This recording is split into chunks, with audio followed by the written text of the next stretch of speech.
Hi everyone, this is TCG and I'm here with another Wi-Fi battle video. This is the first one that I've had in a long time, but this was a very special battle that I actually just completed less than half an hour ago, so very happy about this. Anyway. What? Spam. Oh. I'm spamming your video. Spam. Yeah, my wife, Sadaze, is spamming the video, so anyway. So I'm gonna pretty much show you a video. If you guys are not already subscribed to JordanJapan Pokemon, I suggest you do that right now. I'll have a link to his description.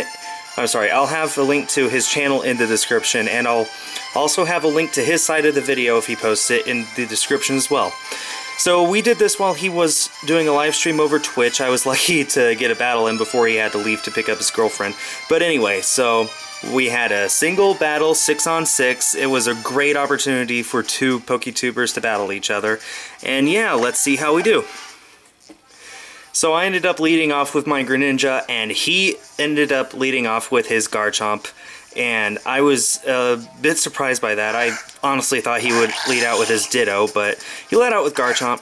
So he immediately decided he needed to switch out. That's a shiny Garchomp, yes. So he switched out just as I used Spikes. I pretty much predicted his switch out and used my Spikes, hoping he would go into something that I could withstand a few hits from, but he ends up going to his Greninja, which I cannot take any Water-type moves from, so I need to do Water Shuriken to stop being a ground type. So I go for Water Shuriken, and I'm going to hit this Greninja 4 times, and I just want to say, he has so many shinies, it's awesome. The only competitive shiny I have is a Reuniclus, and it's only good for double battles. But anyway, so that's just a little thing to say. He has several shinies, I only have one. So I go for the Water Shuriken, transforming into Water type, so a Water type move won't hurt me, but he goes for the Grass Knot, which will hurt me anyway. And it did a lot of damage. I'm actually surprised that I survived. He has a Life Orb, I can tell that because he lost HP. So now he's going to go for Skull to finish me off. I'm actually a bit surprised he outsped me. I went for the Spikes here, just hoping to get another layer down, but he outsped me, so I only have 1 layer of Spikes on his side. That's going to hurt me a little bit, not being able to set down 3 layers, but, you know, what can you do? So I go into my Malamar here. He uses Grass Knot. My guess is he thought Malamar is a Water type, which is absolutely understandable. It looks like a Water type, but no, it's a Dark and Psychic type, so I take that handily.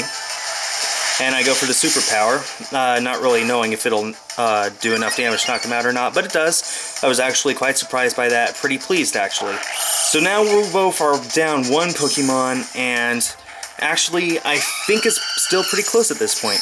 So he sends in his Talonflame, and I just try to scout out what he's going to do. I go for Protect, and he ends up going for Brave Bird, which I know I cannot survive, so I'm going to switch into something that can take it, namely my Tyranitar.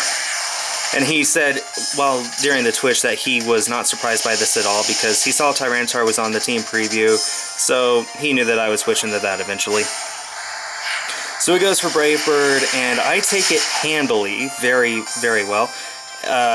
He almost loses more HP than I did because of Recoil and the Storm. So I'm going to Mega Evolve to my Mega Tyranitar, which is awesome, by the way. I'm not sure exactly which stats are boosted, but it's still an awesome Pokemon, especially for competitive play. Unfortunately, he's going to go for the U-turn.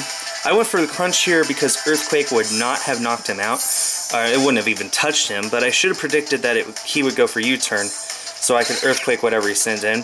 He ends up going for his Ditto, and I know from watching his videos that I'm sorry, I just remembered that this is a Speed EV Ditto, so there was absolutely no way I could outspeed it with an Earthquake, and he's probably going to outspeed me, so I needed to switch out. I do regret knowing ahead of time that it was a Speed EV Ditto. With Imposter and not Transform, Ditto retains all of its EVs, so that was a bit annoying. And a tad unfair, but I really couldn't avoid it. So I switched to my Amoonguss, which could take a Earthquake very well. He's going to go for Fire Fang, and we're both very surprised that I survived it, and not only that, I didn't even get in the red. Unfortunately, I'm going for my Spore here, and my Effect Spore poisons his Tyranitar, which is annoying. That seems to happen to me at least 50% of the time I go for Spore, is my Effect Spore takes hit. So I'm really tempted to get a replacement Amoonguss that has Regenerator instead, because the hacks just work against me.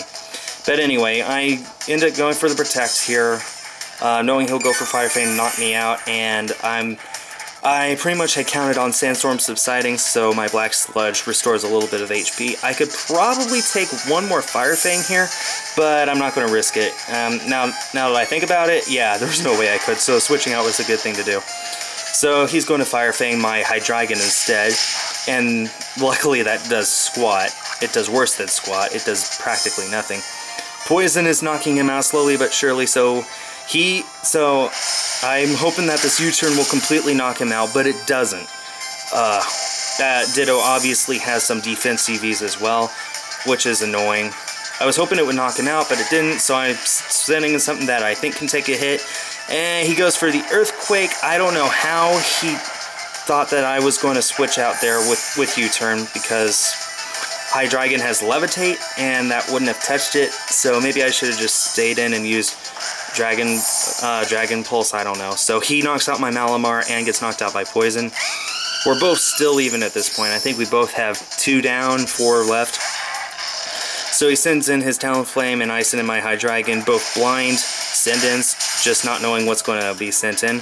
He goes for the U-turn. It's going to knock me down into the deep yellow, but I'm going to be okay, I think. So he sends in his Aegislash just as I go for Dragon Pulse, and since Aegislash is a part Steel type, it's not going to hardly be touched by Dragon Pulse, which is annoying. And at this point, I'm getting a little worried, because I don't know if I have anything that can take on his Talonflame. So I send in my Klefki, hoping to get a few hacks off, just as he goes for King's Shield. So I think that was a good move on my part. I kind of expected a King's Shield there anyway, so I go for the Thunder Wave. My Prankster ability lets me go first. He goes for Swords Dance. I'm very happy with that. That means he's not going to touch me this turn. I get off a Torment. Now he can't use two moves in a row. I think he was going for Swords Dance again here, but he was paralyzed anyway, so he's going to go for a Shadow Sneak, just trying to get some damage on me. And the same turn that I go for Draining Kiss. I could have gone for Protect here, but I don't know if it would have really done any good. I get Draining Kiss off, I lower his HP not very much and restore mine even less, but every little bit counts at this point. But anyway, I go for another Draining Kiss, knock him down to the yellow, and I am in the green again, barely. And he goes for a Sacred Sword, and that's going to knock me out. There's no way I can survive that. Yep. So, it's unfortunate my Klefki got to see so little use, but oh well. I send him my T-Tar again. I can go either for a Fire Fang or an Earthquake here, and it'll knock out that Aegislash. He goes for Shadow Sneak, just trying to get some more damage onto my Tyranitar, knowing that he's beat. Just as I go for Fire Fang, and that will knock him out. And now we're both tied, 3 against 3. And even though we're tied, I'm actually behind, because his Talonflame has 0 damage on it, and all 3 of my remaining Pokemon, Amoonguss, Hydreigon, and T-Tar, all have damage on them. And his Garchomp only has damage because of the spikes right there. So he's going to Mega Evolve into Mega Garchomp, and it's purple and pink. And pretty cool, but it's purple and pink. But anyway, I go for Protect here, knowing he's probably going to go for the Earthquake, and there's no way I can outspeed. I'm just trying to survive as long as possible. But no, it goes for the Iron Head. And I was debating switching to Hydreigon there, but I was predicting another Iron Head, which would have knocked out Hydreigon. But he went for Earthquake and knocked out my Tyranitar. If I had just switched, I would have lived and gotten off the Draco Meteor and knocked out Garchomp, and I would still have a Tyranitar. But I didn't. So now it's a tie, 2 versus 2. But I'm pretty sure I've lost, because he has a full Talonflame, which can knock out my Hydreigon. I know it's faster than my Hydreigon due to the U-turn from earlier. It's going to knock out my Hydreigon with Brave Bird. All I've got left is my Amoonguss, and this will pretty much be the game, because my Amoonguss cannot do anything. I can hope for an Effect Spore, but that's it. So here I'm going to send in my Amoonguss. and go for just the protect stall and see what happens. But I do end up losing the game after this first protect because my second one doesn't go through, and that'll be the game. So I want to thank Jordan Japan Pokemon for having this battle with me.